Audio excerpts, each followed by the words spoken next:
So you want to get your license. All right, so getting your driver's license is supposed to be like this big milestone in life, right? Freedom. I think it is the biggest milestone. I think he's going to say the exact opposite because he's introing the video like this, and then he's going to say, But I think getting your license is like a big freedom milestone. More so, dude, I want to say getting your license is like really big, and it's not really treated as such compared to like turning 18 when you're like an adult. But turning 18's lame as fuck. You don't get anything. You could buy scratch-off tickets. Congrats.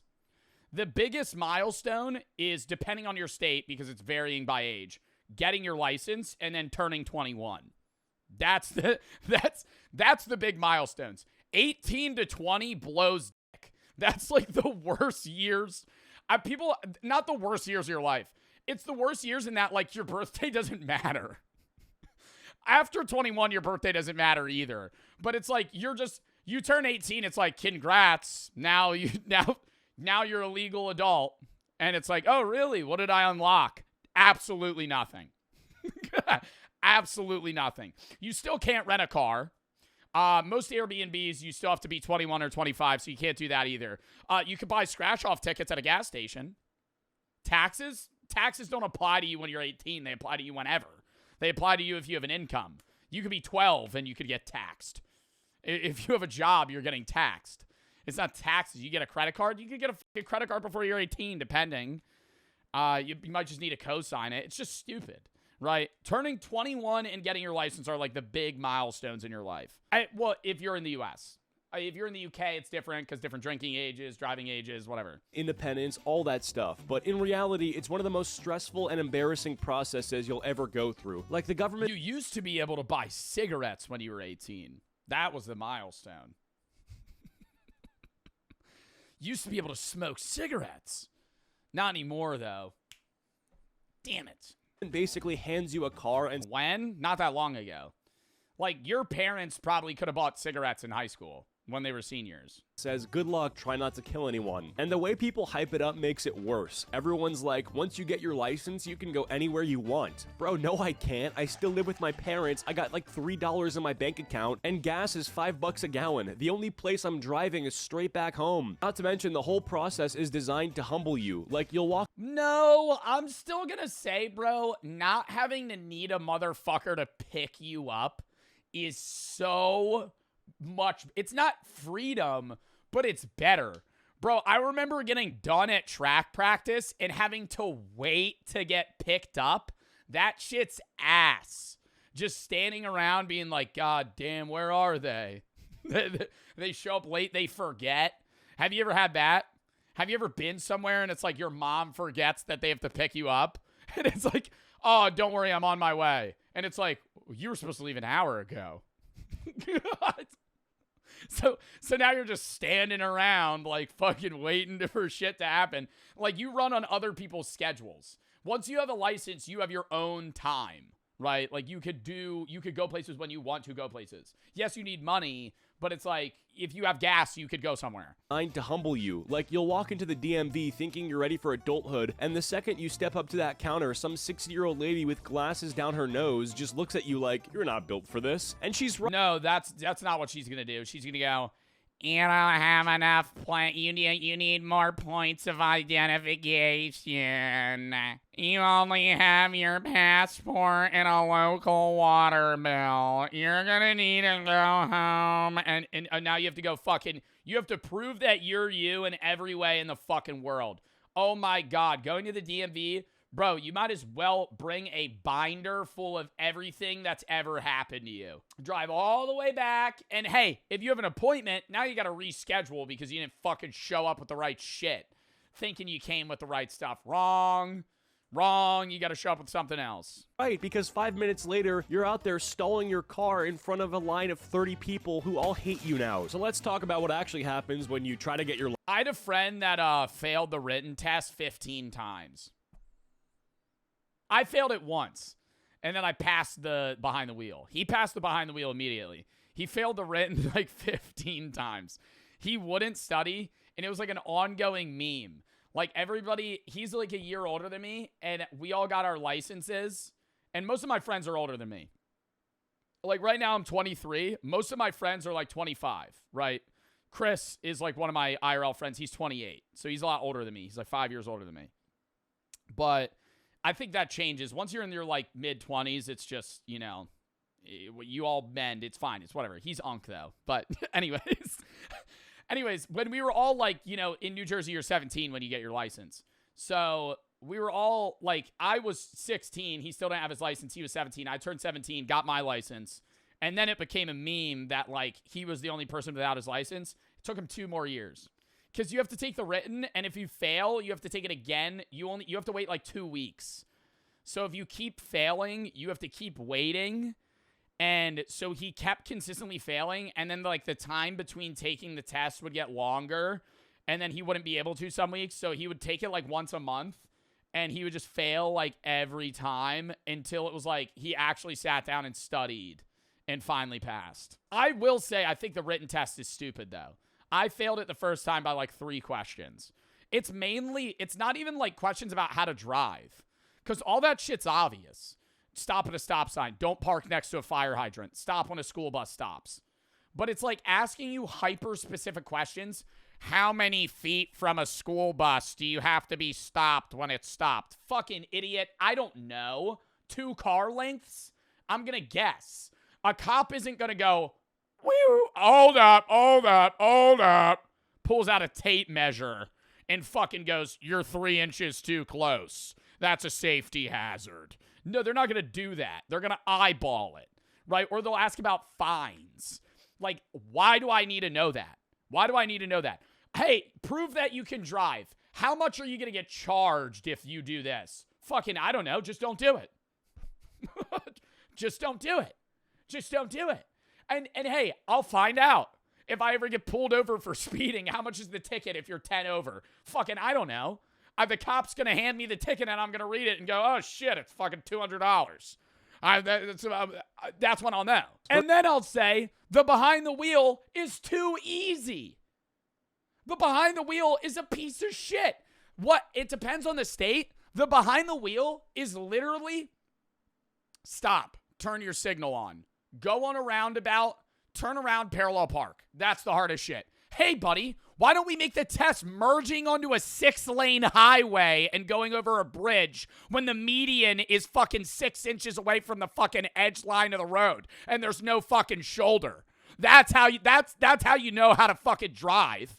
That's how you know how to fucking drive. You pass the fuck ass behind the wheel test. Congrats, you can parallel park. Oh, wow. Yeah, now actually get on a highway where people are going 95 and they won't let you in. And then you gotta fucking, and hey, there's gonna be moments where you just gotta fucking be ballsy. And that's what sucks. They don't teach you that. They don't teach you that shit. When you gotta merge onto a highway and it's like, hey, nobody's getting over, they'll move. They'll move. Because if they don't move, you're both gonna die. So they'll fucking get out of the goddamn way. And that's how it is sometimes. If you're driving in fucking Philly, you're driving in New York, you're driving somewhere in a packed city, they're not gonna move. You gotta make a move. And you gotta show, you can tell when it's a new driver on the road. You can tell when they don't need that fucking stupid sticker that says, new driver behind the wheel, be nice. Fuck out of here. I'm laying on the horn. Yeah, you gotta, new driver. Hey, buddy, you better lock in because you need to learn how to fucking drive. Oh, I'm gonna be nice to you. I'm gonna change the rules for you. Oh, get the fuck out of here. No, you gotta learn how to do that shit. I truly believe they couldn't do that though, because then if you failed, you get in a car crash. So they have to like simulate it somehow. But I remember I got behind the wheel and the driver's test was 4 minutes. 4 minutes long. And he goes, yeah, you pass. I do the parallel parking and I was too far, so I just had to redo it. And then that was it. That was the whole test. I'm like, this doesn't prove that I'm competent enough to drive anywhere outside of like back roads. First off, you got to get your learner's permit, which is basically the government. And that's why, dude, there's drivers today. There's drivers today that are in their 30s, bro, that won't drive over bridges. They won't go on highways. You know why? Because they never learned how, and they're terrified to. Because they can't drive. Saying, here's a piece of paper that lets you legally traumatize your parents in the passenger seat. Every drive turns into a hostage situation. Your mom's clutching the door handle like you're driving a fighter jet. Your dad's yelling, brake earlier every 5 seconds. And God forbid. Bro, the worst is, this is optional, but I remember I did it. So it'd be, I could get my license earlier, and it was like I took a driving class. You take the written to get your permit. And then I had my permit and I took a driving class so I could like get my license earlier or something. And it was this old guy named Henry. I remember him. I'd go, Henri. I'm going to drive with Henri. He was like 80. And the first day we didn't, he canceled because he had to get like his kidney removed or something. I don't know. He had a fucking, it was like, I was waiting around, and he was like, he texts like 3 days later, and he's like, oh, sorry, I was in the hospital. I was like, oh, fuck. He shows up, and he would eat. All I remember about him, I hope he's still alive. All I remember about him was he would munch on, like, Werther's originals. Like, the whole time I was driving, he would be fiddling with the plastic in the wrappers, and he'd be popping them in. I think he had, like, 3 in his mouth at once, because he would go like this. And he would mush them around. It sounded like marbles in his mouth. And the permit, like the driving class cars have, normally a car has a brake and a gas pedal on the driver's side. The behind the wheel, like driver's, like class, there's also a brake on the passenger side.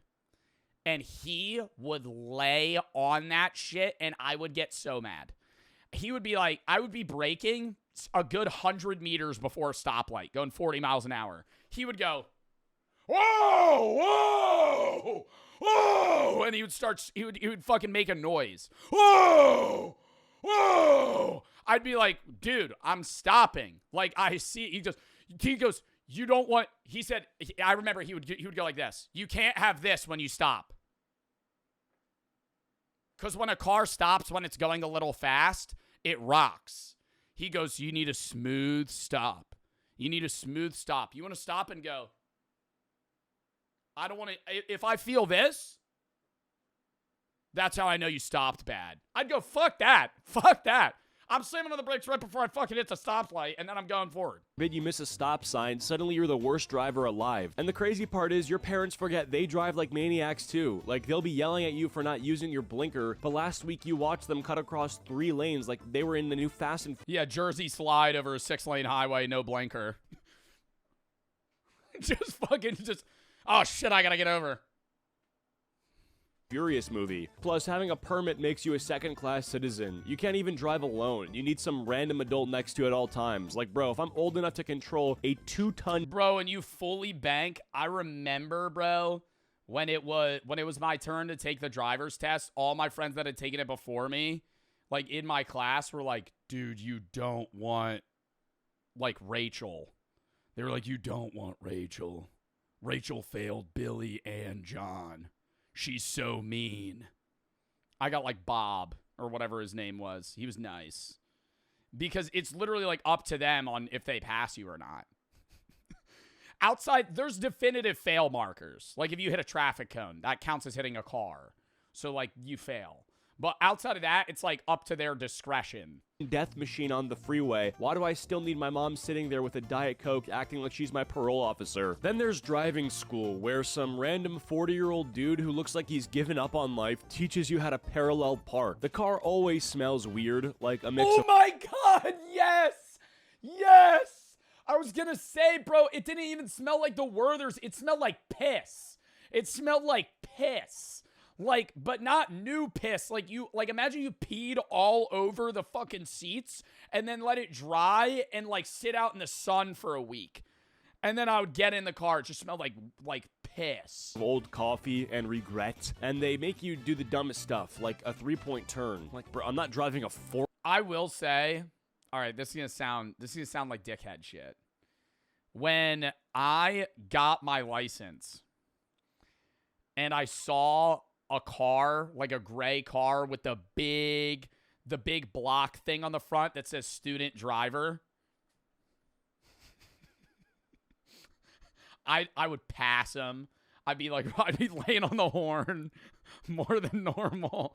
It's fucked. I remember when I was 17, I was like, oh shit, I passed. Now they got to deal with it. And so I'd just be like, the second the light would turn green, half a second, just lay on it. And I know too, dude, they're fucking 10-2, white knuckle in the steering wheel going, just like nervous. Forklift. I just want to get the Taco Bell. First time trying the new cheesy crunch wrap. Let's see how it tastes. And these instructors always have that dead behind the eyes look, like they've watched thousands of teenagers almost plow into a mailbox and now nothing excites them anymore. You could literally crash into a fire hydrant and they just write it down like, yep, -5 points, don't do that again. They also purposely take you on the worst possible roads. Like, bro, I live in the suburbs, why are you making me merge onto the freeway in the middle of rush hour? They don't do that. They did that when I took the behind the wheel class. I had to merge onto a highway. And I think that was valuable. I will say that. I'm going to disagree with him. I think taking that class, having that guy be annoying to you and make you drive in stressful scenarios makes you a better driver. Because that's how driving's going to be. There's going to be moments where you're stressed as fuck and you need to lock in. Right? And having some dickhead chirp at you the whole time helps. Learned where the headlights are. I'm not ready to battle semis going 80. And for some reason, they love parking drills. Parallel park between these two cones back into this imaginary spot. Like, when am I ever going to use this? Nobody in history has ever said, oh, sorry, guys, I can't come out tonight. I really failed my 3-point turn. Plus, the silence is brutal. Nah, you do need to know how to parallel park, though. That shit's hard. It's easy once you've done it a lot, but, like, it's hard in the sense that when you're in a scenario where you have to parallel park, a lot of the time there's not designated spots. It's just street parking where people aimlessly park anywhere on the road. And there's going to be spots that have this much space and spots that have this much space. And you need to be able to pull up to a spot, stare at it, and go, yeah, I could fit in that. And then fucking, while other cars are flying past you because you're on a road, and so you have to fucking park. And if you fuck up, now you got to pull back out. And then people are getting annoyed because you're blocking them. Brutal. You're in a car with this string. I'd rather park further than parallel park. If you're ever in a big city where there's just street parking, that's the only option. Unless you want to walk an hour to wherever the fuck you're going. And the whole time you're... Or pay for parking in certain scenarios. But a lot of the time you pay for street parking. You're trying to impress him like it's a date. You don't need to learn that. Just Uber or something. Yeah, just spend $180 to Uber. Agree to. You flick the blinker on 2 streets early, and so he notices, like, see, I'm responsible. Meanwhile, he's staring out the window, sighing, writing hieroglyphics on his clipboard, 0 validation. Now comes the actual road test, easily the most stressful 15 minutes of your life. You've been practicing for... Oh my God, I will agree. No, I actually will agree. I think one of the most stressful things isn't like first day of high school, first day of college. It is the second you're fucking waiting for your driver's test to start. Where you're like, you see the person walk around your car and do an inspection because they inspect your car first. And then they get in. Months, but the second that instructor sits in the passenger seat, your brain forgets how cars even work. Like, I'll be gripping the wheel so hard, you think I'm landing a plane. And the instructors never help either. They just sit there in complete silence, scribbling on their little clipboard like they're writing Yeah, they try to stress you out. I think they enjoy that part, though. Your obituary. You could literally save a baby duck crossing the road, and they'd still be like, you didn't check your mirrors enough. Automatic fail. The worst part is they never tell you how you're doing during the test. Like, you're just sweating bullets, thinking, okay, I nailed that stop. One, don't you have to wait mad long if you fail? It's longer than a written test. It's probably depending on the state. You have to wait 2 weeks to retake it. But if you fail 3 times... you have to wait 6 months. Wow. So if you fail multiple times in a row, you have to wait a half of a year. Stop sign, right? That was clean. Meanwhile, the guy's just clicking his pen like That's not bad, bro. That sucks.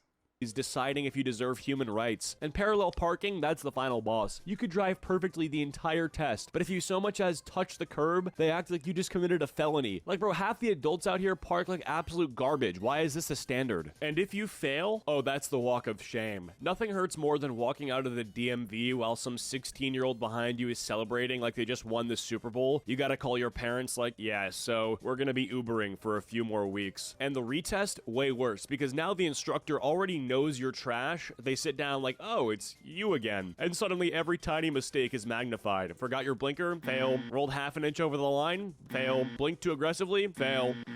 Well, no, there's, I think there's like point values for different things.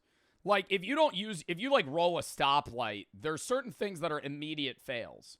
But if you're going like a mile over the speed limit, I feel like they'll probably dock points, but I doubt you'll immediately just fail. It really feels like a driving test is more like some government-sanctioned hazing ritual. Like, congrats, you survived high school. Now let's see if you can survive me quietly judging you for 15 The driver's license exam during COVID was crazy. The instructor just stood outside in the parking lot and watched me drive and park so they weren't in the car. Nah, that's even worse. That's even worse. Just having like some dude like Slender Man in his suit, the clipboard, just watching you drive around a parking lot. Just like he's scouting you in like football. Oh my God. It's like, I feel like the silence would be even more deafening. You're just talking to yourself. You're just like, oh, fuck, dude. I wonder what he's writing. And if you do pass, congrats. Now you get to join the most chaotic experience of all, driving with your friends. Because the second you pick them up, they act like your car is a party bus. Someone's fighting for the aux, somebody else is hanging halfway through the window, and there's always that one friend in the back spilling Taco Bell all over your seats like it's their own personal trash can. Suddenly you're not the cool guy with the car, you're the unpaid Uber driver. Every text is just, bro, can you pick me up? We need a ride. Like, damn, I didn't get this license so I could chauffeur half the school. I just wanted to get a McFlurry without adult supervision. Then comes the gas money argument. Every group has that one guy who never pays. You could drive them across the entire state, drop them off at their front door, and they'll hit you with, bro, I'll get you next time. Spoiler, there is no next time. This man hasn't seen a gas pump in his life. And the thing about being first in your group with the license is suddenly you're everybody's servant. Like, you're not their friend anymore, you're their tax. Yeah, that is true. The earlier you get your license, the more you got to drive people around. See, midnight trip. That doesn't change, though. It's not like, oh, you're stuck doing that, but there's always somebody in a friend group that's usually like a designated driver or somebody that drives people most of the time. Also dependent on the car you have. If you want a life hack, get a smart car. Get a 2-seater smart car, then nobody's going to ask you to drive them places. If you get like a fucking 6-person SUV, all of your friends are going to want you to take them places. To Taco Bell, guess you're driving. Someone's crush lives 20 minutes away, you're driving. Someone wants to just cruise, guess what? You're driving. Meanwhile, your tank's on empty and you're praying your parents don't notice you burn through half a paycheck in gas money. And late night drives are their own horror movie. Everyone's laughing, music's blasting, but the second you get pulled over, all your so-called friends just turn into lawyers in the backseat whispering advice. Bro, don't admit anything. Just tell him you're speeding because your grandma's sick. Like, shut up, man. You're the reason I missed the stop sign in the first place. Here's the thing nobody tells you. Once the hype dies down, you realize that driving kind of sucks. Like, yeah, you've got the freedom, but now you also are stuck dealing with the absolute worst people on the road. You've got the guy who thinks turn signals are optional, the lady going 20 and dude, I've low-key done some shit like that. Not to the point where it was that dangerous, but I've like borderline missed an exit, and like the next exit to where I'm going is fucking 10 miles down the road. And if there's not a lot of people on the road, I'm hitting a quick 70-0 hard pivot right, and then just fucking rip the exit. The lady going 20 in the fast lane, and of course, the dude in the lifted truck who takes it personally if you merge in front of him. And don't even get me started on traffic. Like, nothing humbles you faster than sitting bumper to bumper for 40 minutes to go 3 miles. You're sitting there like, wow, I really begged the DMV for this privilege. Parking lots are war zones. It doesn't matter if it's Walmart, Costco, or some random strip mall. People will straight up cut across 10 spaces diagonally just to beat you by 5 seconds. And there's always that one psychopath who backs into every spot like they're rehearsing for NASCAR pit crew tryouts. Once you get sick of borrowing your parents' minivan, reality hits. You gotta buy your own car, which sounds awesome until you realize every option is either insanely expensive or complete garbage. Like, it's either a Yeah, you're either going to get something that's reliable. It's really hard to find like a semi-cheap or I guess reliable car that's not, you know, $40,000. Like if you're getting a used car for $10K, a lot of the time it might run well for the first few months and then you're going to have like your transmission be shot or something's going to fucking break. You need to change your tire. Well, a lot of the time if you get it from a dealership, they're going to give you new tires. But you'll have like your brakes give out or something else that's just not going to fucking work. A Honda. Yeah, a lot of the time, dude, some people getting like a used Honda Civic with 230,000 miles on it.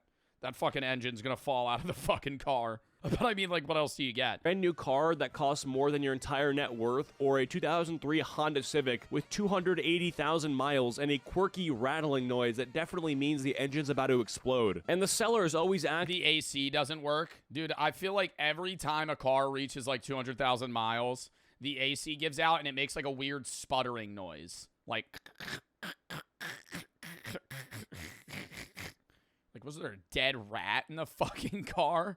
What is that? like it's a hidden gem, like, oh yeah, it runs great. Just don't roll down the windows or touch the AC, and make sure you keep a jug of coolant in the trunk at all times. Bro, that is not a car, that's a time bomb on wheels. Insurance? Forget about it. The government basically looks at you, a 17-year-old, and says, yeah, you're definitely crashing within the first 6 months. Oh, is this a turn right here? Shoot, crap. Everyone hang on, I'm sorry, I love you. I love you so much, I'm so sorry. They charge you like $400 a month for the privilege of driving a car that barely starts. And when you do finally buy one, it's not freedom. It's another money pit. Oil changes, tires, random lights popping up on the dashboard. It's like you're playing whack-a-mole. You think you're buying an independence, but in reality, you're just signing up for permanent debt. So yeah, getting your license is hyped up like it's the key to freedom, but it's really just the start of a whole new headache. First, you traumatize your parents, then some guy in a polo shirt makes you parallel park, then you get judged by a DMV executioner with a clipboard, and eventually you go broke from gas, insurance, and your friends mooching rides. So yeah, getting your license is just your first subscription plan to adulthood, and trust me, there's no cancel button. Thank you guys so much for watching. I hope you enjoyed all my videos. I don't know. I still think it's an overall net positive to be able to get a license. I think there are a lot of downsides, but I don't think it's something that it's like, oh, this should be dreaded, you know? That was a fun video, though. Check out 30 seconds.